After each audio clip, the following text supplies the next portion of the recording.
আজকের দিনের মুহূর্তটি হতে চলেছে খুবই সুন্দর এবং ফ্যান্টাস্টিক। আমরা আজকে সবাই মিলে ঘুরতে যাব ঢাকার একটি ঐতিহ্যবাহী স্থানে।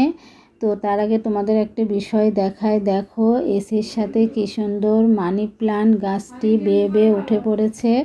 আমার এই বোনের মানি প্লান্ট গাছ খুবই পছন্দ, এসির তারের সাথে উঠিয়ে দিয়েছে। তো যেটা বলছিলাম, ঘুরতে যাব এবং আমরা যে স্থানটিতে যাব ওটা অনেক ঐতিহ্যবাহী স্থান। আসলে ওখানে যে কেউ যখন তখন প্রবেশ করতে পারে না, ওখানে প্রবেশ করার অনেক কিছু সিস্টেম এবং কিছু ইনস্ট্রাকশন আছে। বের হব এখনই, সবাই অলমোস্ট সবাই রেডি হয়ে পড়েছি। রেডি হয়ে এখন গাড়িতে উঠতেছি, রওনা দিব। বলা বাহুল্য, যেহেতু আমার 3 বোন এখন ঢাকাতেই বসবাস করছে, বড় দুলাভাই, মেজো দুলাভাই এবং ছোট বোন এরা সবাই এখন ঢাকাতে আছে, আর আমিও ঢাকাতে এসেছি। আজকে সবাই একসাথে হব, সবার ফ্যামিলি একসাথে হব। আমরা চলে এসেছি ব্লু স্কাই কনভেনশন সেন্টারে। এখানে আর্মি সেনাবাহিনীর তত্ত্বাবধানে অনেক কঠিন রুলস আছে। তো যেহেতু আমার বড় দুলাভাই জেলা মৎস্য অফিসার, তো তার জন্য কাজটা অনেক সহজ ছিল। তারাও গাড়ি নিয়ে চলে এসেছে, মেজো আপারাও গাড়ি নিয়ে চলে এসেছে, আমরাও গাড়ি নিয়ে চলে গিয়েছি, যার যার গাড়ি নিয়ে শেষেই চলে এসেছি। সবাই একসাথে হয়েছি গাড়ি থেকে নেমে। এখন আমরা এই ব্লু স্কাই হলের সাথে যে লেক আছে সেই লেকের দিকে যাচ্ছি। যাব, ঘুরবো, ছবি তুলবো, খুবই মজা করব। খুবই মজা করেছিলাম আসলে। এখানে এই ব্লু স্কাই হল সম্পর্কে আমি বলতে চাচ্ছি, কিছু তথ্য তোমাদের জানাতে চাচ্ছি। এটি বাংলাদেশ বিমান বাহিনীর একটি অংশ। এখানে বিভিন্ন অনুষ্ঠান আয়োজন হয়, বিভিন্ন অনুষ্ঠান আয়োজনের জন্য এই হলটি ব্যবহৃত করা হয়। এটি বাংলাদেশ বিমান বাহিনীর মালিকানাধীনে রয়েছে। এখানে বিভিন্ন ধরনের সামাজিক ও প্রাতিষ্ঠানিক অনুষ্ঠানের আয়োজনে এই হলটি ব্যবহৃত হয়। এখানে এক নাইট এর জন্য লাখ+ টাকা নেওয়া হয়ে থাকে, অনেক ব্যয়বহুল খরচ এখানে। তো চারিদিকে ঘুরছিলাম, যে যার মতো ছবি তুলছিল। এখানে দুলাভাইরা সব বসে গল্প করছে, আমি লেকটির চারিদিকে ঘুরে ঘুরে তোমাদের দেখাচ্ছি। বাচ্চারা এখানে বসে আছে, আর এদিকে অনেক ফুল গাছ, গাছগুলোর কাছে আমি একটু যাচ্ছি। গাছ দেখলে তো আমি ফিদা হয়ে যাই, এটা নতুন কোনো কিছু না। তো চারিদিকটা ঘুরলাম, এখানে অনেক দেখার অনেক কিছু আছে। মানে এত সুন্দর প্রাকৃতিক দৃশ্য, খুবই মনোমুগ্ধকর দৃশ্য। পানি মানে এত সুন্দর লাগছিল, আর এদিন মেঘলা আকাশ ছিল। সব কিছু মিলে গরমও লাগছিল না, খুবই ভালো লাগছিল। বড় আপু দুলাভাই নিজেদের মতো ছবি তুলছে, এদিকে মেজো আপু দুলাভাই ছবি তুলছে, সবাই একসাথে ছবি তুলছে, আলাদা আলাদাও তুলছে। আমি আবার ভিডিও করছি, কে কী করছে দেখো। এদিকে একটি কাপল আছে যারা ফটোশ্যুট করছে। ইনি হচ্ছে বিমান বাহিনীর বড় পোস্টে আছেন, ইনি নতুন বিয়ে করেছেন, বউকে নিয়ে ফটোশ্যুট করছে। আমরা 4 বোন একসাথে হয়ে গেলাম, একটু মেমোরি ক্রিয়েট করলাম। তারপরে আমরা এদিক থেকে চারিদিকে ঘুরবো। আম্মু বাচ্চা কাচ্চাগুলোকে দেখাশোনা করতেছে।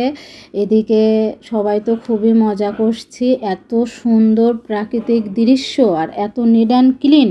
বাংলাদেশে ঢাকার মধ্যে এত সুন্দর জায়গা আছে, মানে নিজের চোখে না দেখলে আসলে বিশ্বাসই করা যায় না। যেহেতু এটা বিমান বাহিনীর কর্তৃত্বাধীন রয়েছে, যার কারণে এরা সব সময় এখানে নিট অ্যান্ড ক্লিন করে রাখে, যেটা চারিদিকটা খুবই সুন্দর।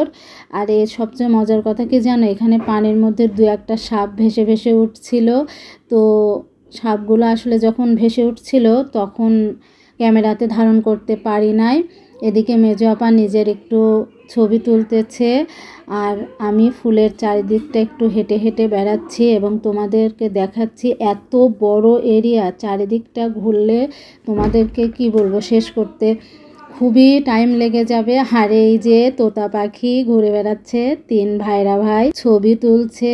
তো সবাই বোনগুলো সেই ছবিগুলো তুলতেছে। এখানে খুব একটি হাসির ঘটনা হয়েছিল। মেজোদুলো ভাই আমাকে একটা ধমক মেরে দিয়ে বলছে, এই তাড়াতাড়ি কর, দম বন্ধ হয়ে যাচ্ছে, ছবি তুলতে গেলে দম কতক্ষণ আটকে রাখা যায়। তখন আমরা সবাই হেসে দিয়েছি যে ছবি তুলতে গেলে নাকি স্টাইল দিতে গেলে দমটাকে আটকে রাখা লাগে, তাই না? তো খুবই হাসির একটি বিষয় ছিল। আর এটা হচ্ছে লাভ লেন, ভালোবাসার রোড। এই রোডটা অনেক দূর পর্যন্ত গিয়েছে, তোমাদের রোডটার মধ্যে একটু ঢুকে আমি দেখাচ্ছি। খুবই সুন্দর, তাই না বলো? মানে এত ভালো লাগছিল এখানটা এসে, মানে মনে হচ্ছিল যে ভিডিও করেই যাই, যার কারণে কিন্তু ভিডিওটা অনেক বড় হয়ে গেছে। ভিডিওটা কিন্তু আমার অনেক বড় হয়েছিল, আমি কেটে কেটে অনেকটা কমিয়েছি। দেখো এখানে অনেক সুন্দর ফুলগুলোকে আমি একটু ক্যামেরায় ধারণ করলাম। এখন আমরা চলে যাওয়ার সময় হয়ে গিয়েছে, যেহেতু সন্ধ্যা লেগে যাচ্ছে, আমরা আবার রেস্টুরেন্টে যাব। এখানে দেখো কিছু আর্মি সেনাবাহিনীরা সব দাঁড়িয়ে দাঁড়িয়ে আছে। আম্মু হাঁটতে হাঁটতে এদিকে আসতেছে। তো এখন সন্ধ্যা হয়ে গিয়েছে, আমরা আবার যার যার গাড়িতে উঠে পড়ব। উঠে আমরা গুলশানে যাব, গুলশান 1-এ। ওখানে আমরা একটি রেস্টুরেন্টে যাব, যে আমরা খাওয়া দাওয়া করব। তো চলে এসেছি রেস্টুরেন্টে। এই রেস্টুরেন্টটা হচ্ছে গুলশান RM সেন্টার, এটা পিৎজা হাট।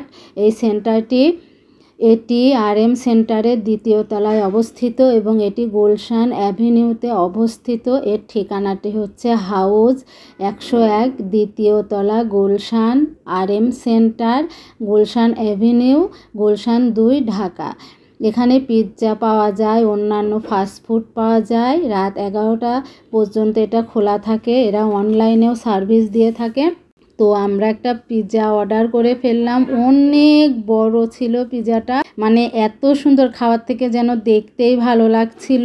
আমাদের সব কিছু মিলে মুহূর্তটা এত সুন্দর ছিল। প্রথমে আমরা একটা ড্রিঙ্ক পান করলাম, তারপরে পিৎজাটা খেলাম। আমরা এই নাইটটা খুবই সুন্দরভাবে উপভোগ করেছিলাম।